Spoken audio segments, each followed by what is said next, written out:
I always say to my clients and audiences, think of your estate plan as a deed to your life. It tells us who you are, what you acquired, who your family is, who your next of kin are that are important to you, and most importantly, who you want to leave your possessions, your personal possessions, your financial possessions to when you're no longer here. And if a person doesn't have a plan that's up to date, and there are a lot of things that can affect whether or not your documents are up to date, the government literally will control who gets what and when. And sometimes with no plan, your assets can literally all go to the government. And it's not like we don't make our donation every April 15th as it is between the state and federal tax liabilities. So an estate plan is a way of having something on paper that reflects your current thoughts in light of things that are constantly changing in our lives. People come into our lives as a result of marriage, births, adoptions. People leave us as a result of death, disability. And estate planning is an opportunity to make sure that there's a plan in place that protects you and provides for the future, both while you're alive and later on, such as having a financial power of attorney that's up to date. In the event that you're not able to make financial decisions, someone can do them for you.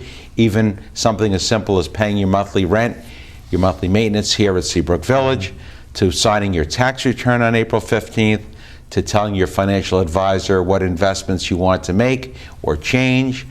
Also, it means having a medical power of attorney. So if you should go to the health center and medical decisions have to be made, but you're not able to make them, someone can make those for you.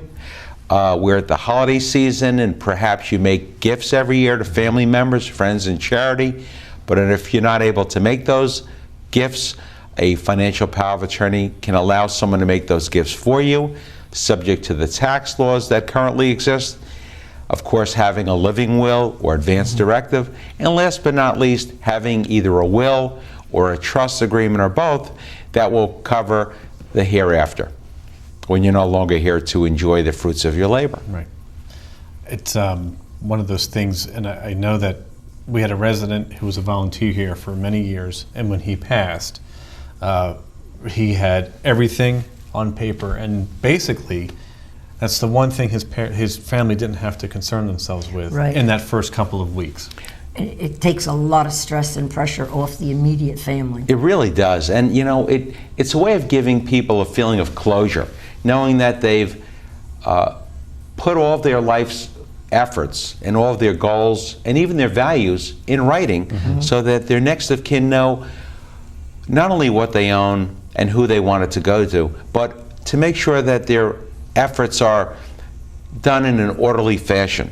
Because mistakes can cost time, and time can cost them literally thousands of dollars in unnecessary taxes and in delays.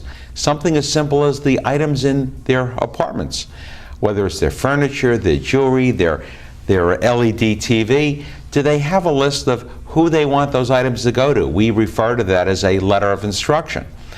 Something as simple as their funeral arrangements. What do they want done with their body? Do they want a religious service? Do they want a viewing? Do they want a cremation? And so forth. So it's a way of, as I say, I describe it as living with dignity, and frankly also dying with dignity. But once it's done, assuming what you have down on paper is up to date and reflects your current wishes, it should give you a feeling of closure or peace of mind.